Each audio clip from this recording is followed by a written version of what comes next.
Welcome back to Case Closed, Anime Review, episode number 20. Yes, I'm doing the 20th season of the series, which, according to the season itself, apparently at this point, this is technically the 15th year that the show had been on the air, despite the fact this is the 20th season of the show. This season lasted roughly 40 episodes. Yes, 40. Started from episode 606, ended episode 605. 45. Yep. And aired from 2011 to 2012. Yep. Now, this season covered of the manga, 725 to 767. Not a bad amount. Only about roughly 43 chapters. Yep, didn't skip any. Not do a whole thing of back and everything. Okay, now this season has many multiparts. One of whom, now a lot of these multiparts, a lot of them are basically two-part stories. There's one that takes up a good, like, a whole lot of episodes. There's one is actually three-parter. Let's see. Home's Revelation. Yes, this one, which I'll get to. This one basically is, believe it or not, a good 6 episodes. Yes, and I will get to this one soon. Okay, first we start off with the, for now, this is by far the last time the show did this, a courtroom confrontation. By the way, this is a filler episode. Yep, a filler episode. Second season in a row, so that's a filler episode, though the last episode is actually canon, because of the manga. Yep. Now, we continue with the episode itself. Now, this season adapted, there wasn't that many filler episodes this season. No, there wasn't. The first 2 episodes, 606 and 607, those were filler. There was also 620 and 631, 634 to 641, and that was it. So, out of 40 episodes for this whole season, roughly, let's see, 2, 3, that's 5, plus 8. That's like a good, 14 episodes. No, 13. Yeah, so 13 out of 40. And there's actually, believe it or not, a 22, at least a 21 episode, 20 episodes straight for canon episodes. Now, the whole thing with the Cobra confrontation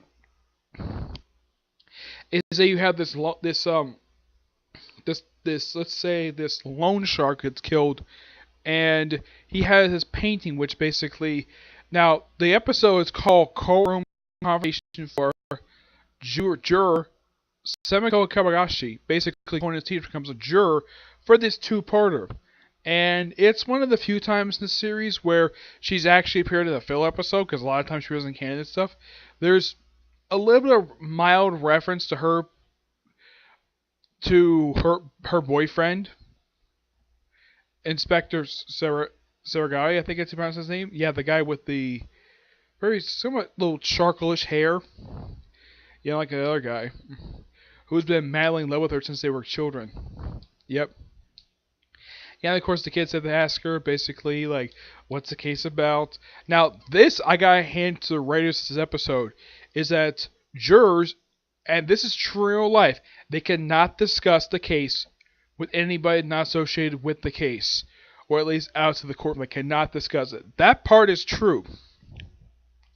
However, the way this courtroom is, basically, you have the judge in front, like usual. The jury is off, believe it or not, in Japan, it's off on the left, while in the US, it's off on the right. Okay, I don't really understand this, but it's Japan. Also, apparently, the jurors can actually ask the witness a question, or at least something relates to the case. Well, I have never been to an actual, jury case. I don't know if this is actually true or not. But also, the jury is actually a bit bigger in the US. Usually, the jury in the US is comprised of 12 people. Yep, 12 people for one case. In the case of this one, the jury is comprised of, looks like about 10 people. Actually, I think it's about a good 6, 7 people. It's actually smaller than it is. And apparently the jurors got microphones. I'm like, no, though my only experience basically of seeing juries is on the show Law and Order, which a lot of the time, generally that's pretty true. I, of course, never set foot in an actual courtroom before, so I don't know exactly how this is. Also, judges are actually on a slighter bench. They're actually slightly higher than this here. Here it's a little bit shorter, but not really a problem here. Now, basically, she points out that, of course, also, like usual in these courtroom confrontations, Rachel's mother, Eri, defends the accused. hmm And is pointed out by Conan's teacher, Kamiko, that there's this picture hanging upside down. And what they didn't think was really the case, and then they decided to go to the house and check it out, and well, it proved the fact, yeah, this picture was definitely upside down, and this picture also functioned as a safe, and actually have a motive for the actual killer. Yeah, for the one accused. Now, in the case who the killer was, it turns out it was the guy's brother-in-law. Yeah, because the reason why he killed him was because he took a land that was actually left to him by his sister, who was this guy's wife, and he basically illegally took it from him. Yeah, no idea why he took it from him, he just did.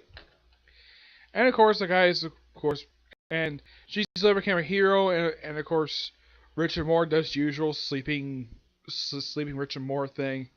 Yeah, it's a really good two-parter. Despite the fact that, well, after this, there is no more Cobra confrontations. I looked up, there is none. This was the last one they did. Surprised they stuck out to 4 because I actually kind of enjoy these ones. Though, unlike the last one, which was an hour long, yeah, last time they did Cobra confrontation was the third one they did for the series. That one was basically a 45-minute episode. This one was basically a quick little two-parter, and that was it. I want some kind of stuff. White Day of Betrayal.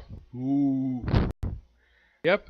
It's all about a maker of this white chocolate. And this is all about white chocolate. This is basically called the White Day. Yeah, it's a day where the guys give their girlfriends or wives white chocolate on this particular day, exactly 1 month after Valentine's Day. Here's the thing, in case you're wondering, is this type of day that it's celebrated in the U.S.? The answer is surprisingly no. This is not a holiday in the U.S. That's a holiday for Japan. The U.S. does not celebrate White Day. No, it doesn't. And when it comes to Valentine's Day here, we celebrate a lot different than how Japan does it. Yeah, here we give each other Valentines, not just basically girls give basically guys Valentines on Valentine's Day. This one is basically just a kind of basically a follow-up to another thing. And of course, Serena gets up, and of course, all the guys get embarrassed. So they ask like, "Why'd you give me some chocolate?" Yeah, and of course, Inspector McGuire, he apparently is having an argument with his wife over this, and it turns out he did buy the chocolates. He was gonna give it to her later. Yeah, kept in the cabinet. Of course, the guys are sort of embarrassed by it. Oh yeah, Tagaga gave Saito a chocolate that was kept in his glove. It was kept in her glove compartment, and apparently he wrote her first name on it, even though he's never really addressed her by that name. There's only 2 people in the whole show who address her by her first name. One, of course, is her mother, and the other, of course, is Yuri. Yep, they're the only 2 people who actually address her by her first name or address her by her last name. That's the thing how it is in Japan. And of course, Todoroki basically gets his girlfriend a bunch of chocolates. Like, there's a whole bunch of chocolates in his car. It's so funny. Yep. Now, the president who's killed, now, the person who failed to kill him was actually, believe it or not, his wife. Now, they were also going to plan a divorcing, and they were going to split the company up. She'd take the sour stuff, he'd take the sweet stuff. Yeah, that was basically the plan. And she had a couple reasons why for killing him. Well, actually, she had a particularly good reason. Her reason was this, was that he drove her boyfriend to suicide and later on basically married him. Of course, he revealed this to very recently about the whole thing of that. That's pretty much the reasoning for this. Yep, that's the whole point of pretty much. Oh yeah, and also Jimmy does give Rachel some white stuff that was cough drops, but at least he remembered. Though it's probably Conan who probably did this because of Conan is frickin' Jimmy. Yep. Yeah, not a bad episode. Next comes the 3-parter Hibachi Castle Flame of the Demon Dog. This was quite interesting.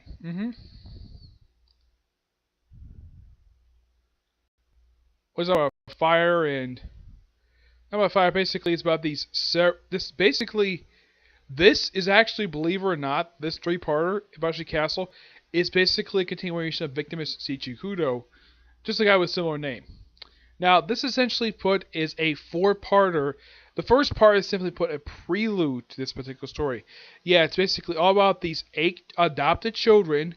They're going to receive inheritance from the head of the household, and it turns out it's actually one of the people. And this whole thing, this whole five-parter, believe it or not, is actually the show's take on the Hound of Baskervilles.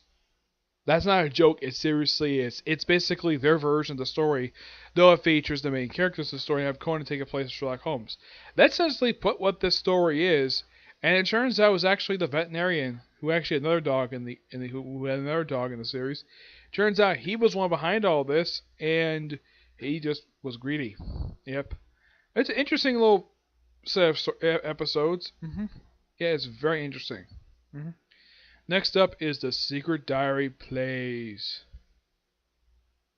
Yep. This one was an okay little two-parter where Professor Carr breaks down the Junior Detective League, which includes Anita. Yep.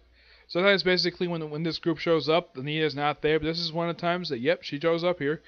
And they stay at this house, and they find a little boy there. And eventually they'll come across a body, basically a person held captive. Now, from what I've heard about kidnappers, I'm not exactly sure if this is actually true in real life. There was one episode of Say Anime did point this out, though. Kidnappers work in teams. Usually it's about 2 or 3 people who do kidnapping. Apparently, this kidnapping was done by just one person. And it was the father of, basically, this little boy's best friend, who was a little girl. Adorable little girl, mind you. All over, basically, piano music. That's pretty much what this episode was.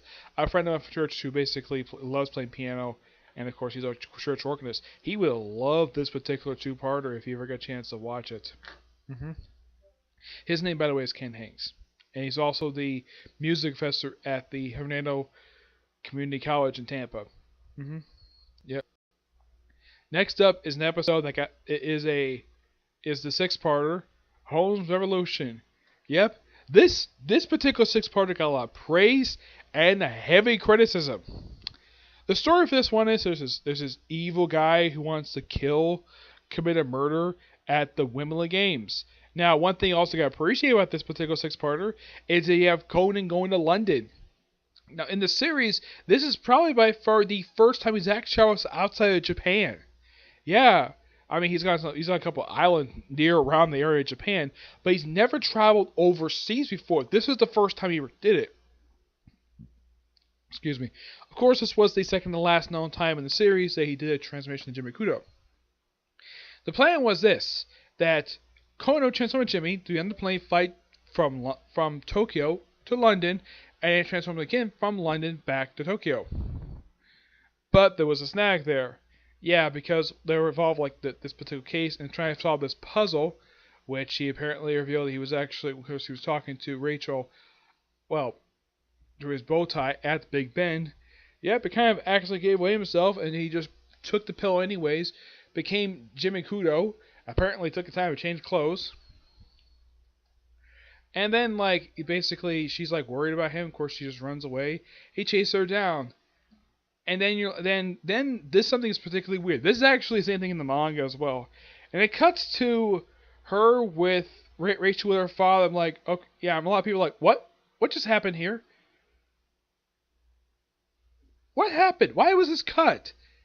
Yeah, if you want to know what happened in this particular point in time, and here's the thing, this arc got criticized heavily for this. You see, in what happened between Jimmy chasing out Rachel, and up until basically you see her at the hotel with her father, here's what happened.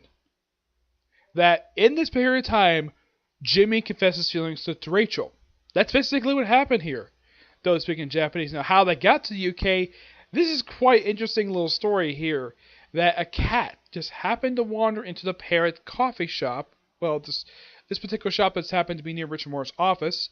And then an English woman shows up named Diane. Yes. It's possible she related to the royal family. They don't really delve into her very much at all. Yeah, it's like she almost a complete mystery. She's apparently a wealthy woman. As for who this woman is, I mean, it can't be Diana Rigg. No, as for who this woman is, I have no idea. I mean, it can't be Prince. It can't be Prince Charles as well at the time, anyways. Of course, this came out probably in 2009. I think this was when this chapter was released. Yeah, 2000 because they waited like a couple years after to adapt certain stuff. Yeah. As for who this woman is, they don't really delve into it at all. Basically, and here's the thing: Richard Moore didn't speak a single word of English. Rachel speaks some English, and they're shocked the fact that Conan speaks English. But here's the thing: not the first time in the series he's actually spoke English, believe it or not. The last time was when he spoke English to his favorite soccer player.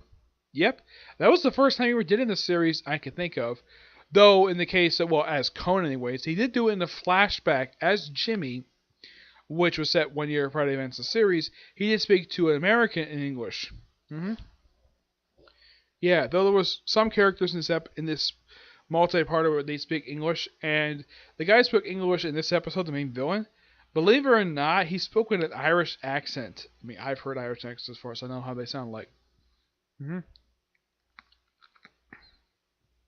His plan was this: was to kill the queen, the grass queen of the court, basically killing her mother in a public audience. Yeah, and when they discover where he is, and of course Conan reveals himself as publicly as Holmes' apprentice, just to help her out because she wasn't doing too well. Then he eventually finds the guy.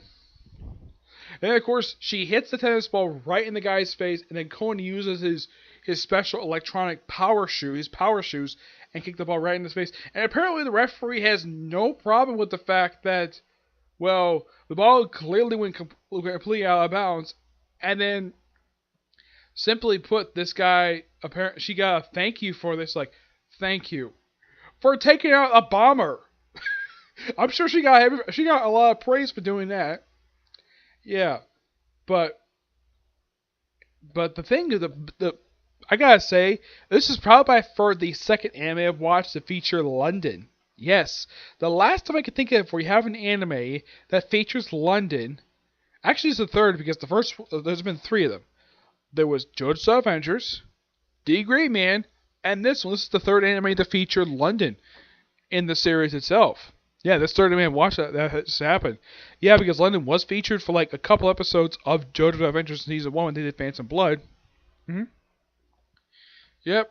And let's see what else. Um, yeah, I do agree with the criticism, basically, of not putting the confession as regular part of the story and putting it as a flashback. That was an absolutely terrible idea.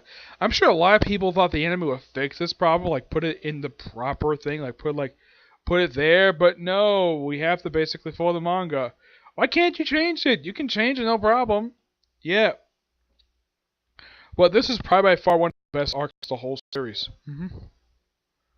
Yep. Then we have a two-parter, Emergency Situation 252. Yep, this one is about basically the group just playing kick the can in an abandoned building. And, excuse me. And they come across two guys who apparently are construction workers. Turns out they're not. They're kidnappers. They kidnap some old man who apparently is rich. And it turns out that it's Professor Agasa. As for when the heck this happened, the episode doesn't explain it. It just said they randomly found him. They think he's some rich guy because he's an inventor. And of course, according to Conan, the guy is basically near dirt poor. So, yeah, it's particularly very weird the fact he's not wealthy. So as for why they got him, and apparently Aki, that's who the guy who's in disguise is, the neighbor. Yeah, he basically came across him and it would knock him out pretty easily.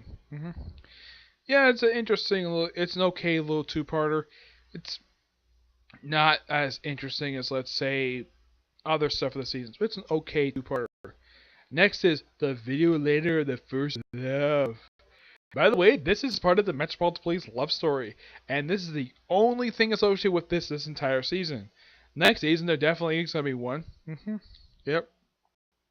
Yeah, this basically is about Kaba, who basically went to school at at this, but he went to elementary school, and he basically was going to get a love letter to basically respond to a little girl who basically he like get her response to, like, she apparently had confessed that she was in love with it. And of course, this little girl shows up later on. Well, of course, as she's an adult, she's a police officer, and she still has feelings for Sheba. Yeah, this woman is basically a minor character in the series. As for him getting a love interest, I'm like, okay. So my guess is that the writer of the series must say, okay, we have Togashi hook up with Saito. We have Sarahus who basically hooking up, well, with Conan's teacher, obviously. Okay, well, McGuire is the other question because he's already married, so, okay. What recurring characters we have, what cops we have left for Tokyo Metropolitan Police Department that we have left that we can hook them up and give them a relationship?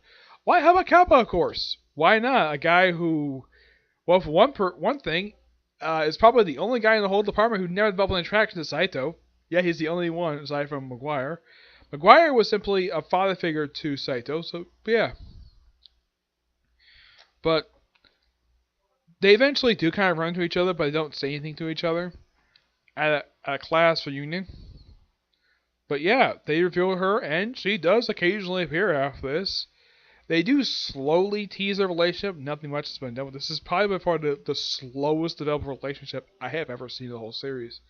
Unlike the other ones, they developed this over the course. It's not like this relationship hasn't progressed very far. I mean, these two haven't gone on a date yet. Yep.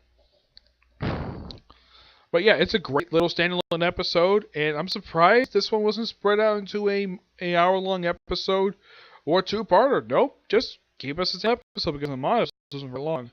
And then we have the Screaming Operation Room. Yep, a haunted house episode by a woman who dies in a haunted house.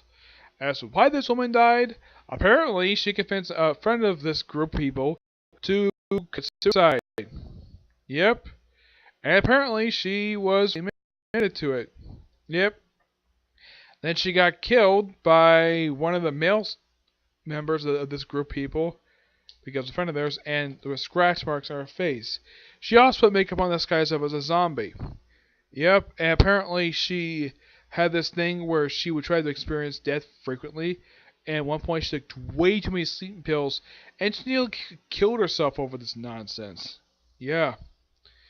It's quite an interesting little episode. I love the stuff they do for haunted house stuff. I've been to a haunted house. It's quite interesting, but this is a pretty good episode. Next we have a two-parter, the Ranma treasure battle between Conan and the Kid. Yep, first time. Now, like last time, the Phantom Kid is actually go after this particular thing. Now, the thing with this thing is that he's basically returning 3 objects that were stolen about 20 years prior to the series, which was stolen, and of course, this is later revealed at the end of the two-parter, so by a woman called the Phantom Lady, which they revealed to be his mother. Yep, believe it or not, his mother. Which I'm like, okay, that's actually quite interesting. I did not expect it to happen. Yeah, and then of course, Conan lets him go because, well, he reveals to the kid that his mother is a big fan of Ranma, and she also played in the movie. Basically, now it's been heavily implied in the series that the Kaido kid does know Conan Ujimi. It's never really developed. It's more developed in filler stuff than it is in canon stuff. But it's a pretty good little two-parter. I mean, the biggest thing about this two-parter exposes 2 people who make a bunch of counterfeits. Yep. Next, we have the shooting of the promotional video. Yeah. This, by far, is the first of 3 filler episodes. It's a two-parter. Yep. Yeah, this is all about a film crew who basically one member dies, who apparently was a very arrogant person. It was somewhat predictable that this guy would be the victim. And yeah, the reason why, and he was killed by, well, the one person who was implied to be sleeping with him. And there was his actress with him, which, by the way, design-wise looks a lot like Vermouth. Blonde hair, somewhat pale skin. Though it could be the animators were using her basically her character model for this particular character. That's my personal guess. Now, I saw this character, I thought this was Vermouth because, well, that doesn't make any sense because she's a public actress. And nope, it's not Vermouth. It's a completely different character. It's a character who appears just for this particular two-parter And that's it. And she's a character now, apparently, that Serena and Rachel have basically have heard of this woman, but they don't speak to her at all, the whole two-parter. Which I'm thinking, that's weird. Normally, when they run into celebrities, they usually talk to them in these, even in filler episodes, they usually talk to them. This one, no. They spent a lot of time with a makeup artist, who was originally an actress. Now, the plot of this particular thing, from what I can tell, is somewhat similar to the baseball murder one, where the person got killed because, well, they can't get new parts or whatever. Yeah, though the very mouth lookalike points out, though, you can't always be a success in Hollywood. Yep. It's an okay little two-part. It's an interesting little two-parter. I mean, I like it. We basically have stuff with film crew, but it was quite interesting. Next is What the Floor Clock Knew. Another another standalone episode. It's a filler episode about a guy who apparently was stalking Anita prior to this special flower festival. He got killed this flower clock, okay, and he got killed by the guy who was the only suspect in the whole case. Yeah, a PE teacher. Yep. Apparently he had beef with him, and yeah, this guy was found to be a murderer. He was by far the only suspect.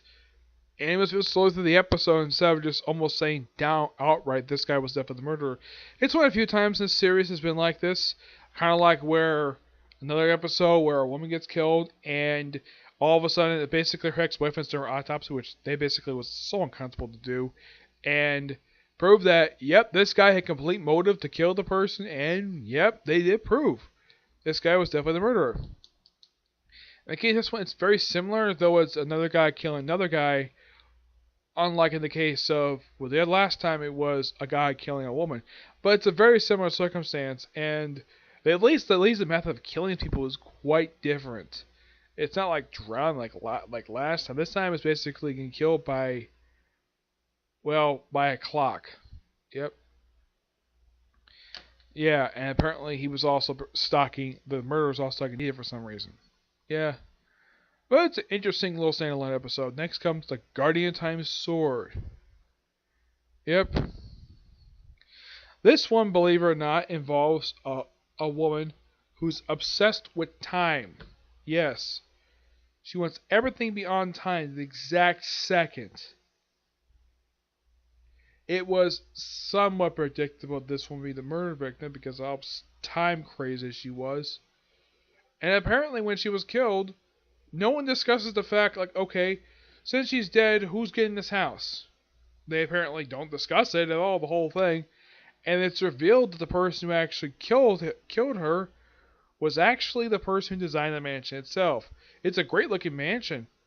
But, okay, the clock on top I can deal with, but the ton of interior clocks, this was kind of strange. Oh yeah, and this woman was basically this was her birthday this evening. Yeah, it's a interesting little episode. And oh, by the way, how was the murder conducted? Via an umbrella. Yep, a trick umbrella. That's very much how it was. Yep. But despite that, the guy himself was killed over the fact that, well, he killed her the reason why that he killed her was because of his childhood friend, who was the woman that was with him. It was her brother, and yep, because he kind of forced him to do work on the clock, even though it was a rainstorm outside. Yep, and that's pretty much the reason for this. Yeah, great little it's interesting part.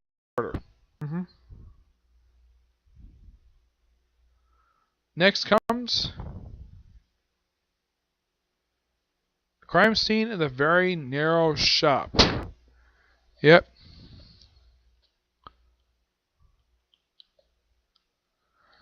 Yeah, it's about this tiny shop. Yeah, not the first time they see a shop like this in a series in the anime. I mean, I've seen this in Tokyo Ghoul. Nothing unusual here, but it's called narrow shop for a reason. It's freaking tiny. Like, the thing is basically about half the size of my bedroom. That's how small this place is. I'm like, Why the heck would you put a restaurant in this tiny little unit? It's basically equivalent to basically like half my bedroom here. That's how big this place is. And they have to go outside to basically one person. And it turns out the person who killed her, yeah, and she got killed the most unusual way possible. Well, she got stabbed, of course, but with a kitchen knife. Thinking a kitchen knife, okay, that's nothing unusual. Fictional killers use it all the time. But how they did was quite interesting. The killer removed the handle and stick it through to a open portion of the wall of this place, because apparently the whole restaurant was made of plywood and iron. That's a terrible way to build a restaurant. And this one was killed. The person who killed him turns out to be trying to be a chef, and she apparently been blackmailing him over fish, of selling seafood. Yep, that's pretty much what this whole thing was. Yep. Next one is beware of dieting. Yep, basically you have Serena, Rachel, and Conan at this yoga retreat, and the first thing you see is an overweight woman. If this woman is actually a complainer who apparently causes businesses and restaurants, businesses and shut down, people get fired. I'm like, seriously, why the heck would people take this woman seriously? She just whines and gets her way. Yep. And yeah, she apparently can't take yoga. Nope, she just cannot. Because she's so lazy. She first complaining, then actually doing anything. It was like complete obvious this woman's gonna be the murder victim. As the murder was, I was actually genuinely surprised, because it was hinted that it could have been her alleged friend could have been the killer, but no, it was actually the yoga instructor who actually poisoned her food very early on, and then just well, did whatever. And yeah, the reason why I should kill her, here's the reason why. Her complaining about her parents' yoga studio, how her experience was there, got the place be shut down, and her parents commit suicide by nearly basically filing for bankruptcy. And she started this new place just to make sure, just to basically be a replacement for it, and killed her until she wouldn't shut down this place. Though I think this place might be continuing even after her. I'm like, okay, now the whole thing is that it's like I'm looking at this, I'm watching this episode, so this complainer is basically a big crybaby. And the only reason people take her seriously is because her father heads a major company. That's the only reason why the people take this woman seriously. Like, okay, she didn't like her experience at these particular people, so why not investigate, figure out why she was uncomfortable here. Heck, she caused a chef to lose her freaking job. Like, oh my gosh. So stupid. At least the whole thing who the murder was, that I was surprised with. In the case of the murder victim was, not surprised. Completely predictable. Then we have the most useful school in the world case. Yeah, this one involves a stolen vase.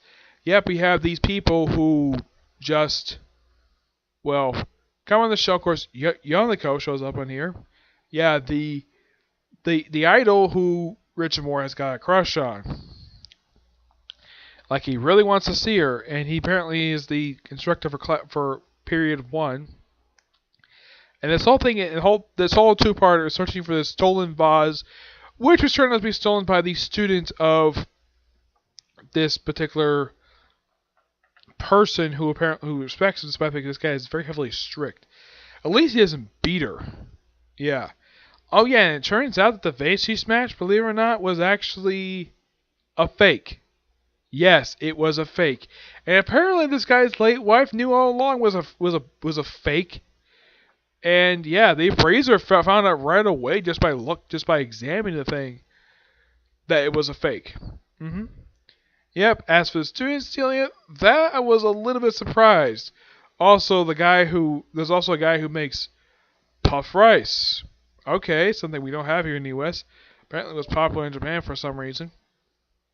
Oh yeah, the guy got chastised for, get this, taking pictures of people without their permission. Yes, this is actually something people can get very uncomfortable with. They don't like pictures taken without permission. I personally don't have a problem with people taking my picture. Though generally people ask me first the picture, at least I pay for one. Yeah, but this guy was so creepy about it. Yeah, and the guy who owned the counterfeit files, he broke the guy's cell phone. He said he'd buy a replacement anyways. But it's actually a pretty interesting. It's a really good little two-parter. Then we have Solve the Mystery of the Red Leap Palace. Yep, where throughout this whole episode you have three people. You introduce four new characters in this episode, and by the end of it, one is still left alive. Actually, there was five new ones. Two are still left alive. You have an old man and his two adopted children. One, of course, is a beautiful woman, by the way. The other, of course, is a guy who apparently suffered through death. Yeah, and here's how the order basically deaths went. First one was the old man, and then it was the woman, and then the guy. Yep. And it turns out this whole thing was done by the chauffeur, who was a woman. Couldn't really tell it was a woman, but yeah, it's definitely a woman. Yep. And yeah, it's a really interesting two-parter. There's a funny thing at the end where she says, she writes a postcard to Conan and says, "One day I'll make you my hubby." I'm like, okay. And he's like, yeah, in your dreams. Yeah, because he's actually 17, not 7. But it's a great two-parter. And nice visual piece. Even though it's technically a filler episode, I wouldn't mind this being a canon episode. But education episodes would need to be filler for some reason. I have no idea why. Then we had the memory trip with the 8 sketches. Yep. This whole thing is basically involving a woman with suffering amnesia. Well, how they suffered amnesia, she fell down a small flight, she basically fell down a flight of stairs made of concrete outside of some apartment building, which looks like something of a motel. Excuse me. And what was the thing over? Stolen jewels. Yep, and it turns out her friend, that was a friend. Yeah, not technically her friend per se, but yeah, she would get her memory back. No problem. Have to look around the place. It's a great educational piece for anybody who's interested in education for Japan. But the case itself is basically almost like a background thing to this particular two episodes. And then we have the crucial moment of the Kurota cards. Yeah. The only thing interesting about this two-parter is the beginning and the end of it, because most of this two-parter, I got bored. Seriously bored. This is probably by far the most boringest episode of the whole entire season. Yeah. We have Conan who's sick. Probably the beginning part of the thing was actually interesting. And then once he introduces the kid, basically, who's the focus episode, okay, apparently he's later revealed to be a liar and trickster. Yep, and he basically tells everybody that these two are not his parents, they're bad guys. It was suspected it might be lying, but it turns out, yeah, Conan knew all along he was actually telling the truth about it. And yeah, this is an episode that by the end of there was a funny thing at the end where Conan just, well, he was suffering through a cold, though by the end, everybody got his cold. I do mean everybody. Like, my gosh, like everybody got his damn cold, though he was healed. Yeah, because he had to leave his room for some reason. Yep, that's simply what it was when it comes to that. Yeah. As for the last two episodes of the season, a delicious ramen to die for. Yeah, this one was a lot more interesting than the last one, because we have a death at a ramen shop. Yes, I should point out though, this is probably I could think of the first time I could think of in the series they actually have a death at a ramen shop. Not the first time death in a restaurant. I think it's happened a few times in the series so far. Excuse me. Yes. And the guy was killed. So predictable he was going to get killed because apparently he really wanted to buy up this whole damn street just to build a freaking strip mall. Well, a mall anyways. When the demolished the whole thing, eventually by the end the building is demolished anyways. And it's a rundown ramen shop that Conan and Richard just find completely at random. It's like, okay, you got these flyers about these potential restaurants you could check out. So okay, so like almost everywhere they go is closed. So they try this special. Like, okay, fine. Oh yeah, and they couldn't go to the parrot because apparently, like, hit this place, and apparently the whole street is went to a hot springs for the weekend. Yep. So, oh yeah, and also Rachel decided to spend it at the school because karate practice went overtime. Yep, that's simply the gist of it. Yeah, practice for karate tomorrow upcoming. So they go to this restaurant, and yeah, and the guy himself, the guy who's there, this real estate president, yeah, apparently he's trying to drive people out of this particular area because he wants to build this mall so badly for some strange reason. Eventually, he's killed by poisoning. Oh yeah, and prior to his death, you have Richard Moore basically nearly trying to get into a fight with him. Like, come on, I'll take you outside. I'll beat the crap out of you for the nonsense you keep spilling your mouth. That's what he wanted to do. As a matter of fact, he actually swears in this sub. I'm like, wow, Richard Moore swearing. That's something. You know what he says? He says BS to this guy. Like, I've had enough of your BS. I'm taking you outside, give you a whooping. I'm just paraphrasing what he said. That's what he really wanted to do. He really wanted to beat the crap out of this guy so badly. Eventually, that is right there on the spot. Oh yeah, and also they also had this thing where they ate this ramen. Yep, this death ramen. It turns out to be really good. Made with bamboo. Okay. I personally have never tried this ramen. I've tried ramen before. Usually it's cup of instant ramen. That's usually what I have. I've had these. I used to have these when I was like much younger. Like, I love having ramen when I was younger. I used to make it basically at home. Yeah, basically how this stuff is made up is basically here anyways. You take a little packet, have a boiling pot of water, put the noodles in, go on for a little while, you drain it, and then you basically stir it up, stir it for a little while, put the stuff on top, stir it up, and then you eat it. Occasionally I might put ketchup on it, but that's just me. I love ketchup. Yeah. Sometimes I've actually had cups of ramen. I had these when I was in high school. I haven't had this in years because, well, I can't really eat much noodles because if I eat a lot of noodles every day, I might put on weight. So, yeah, no noodles me. I might occasionally have noodles, but not like all the time. Unlike, let's say, Naruto, who basically went to the same ramen shop almost every day and had frickin' ramen. Yep. Now, in case you're wondering, is there a place like this here in the U.S.? Nope, there are no ramen shops here. We have a place. We have something similar to that. It's called fast food. I work at fast food, so I know. Yep. Do I wish we had a ramen shop here? Kind of do, but there's no demand for it. So that's the only reason why I can think of. There's no ramen shops basically that I can think of. Basically, where I live, there are none. Completely none. There are no ramen shops in this whole area. So, yeah. But at least the episode ended on a canon episode for a change. Like last season's ended on a filler. Quite interesting. So yeah, that's really it for this particular review. I know it's quite long, but there was a lot to talk about when it comes to particular season. Yep. So yeah, that's it for this particular review. I have roughly about 3 more videos coming today. Review of Fairy Tail, A Comic Corner, and the newest chapter of 7 Deadly Sins. Okay? But do you see you next few. Bye.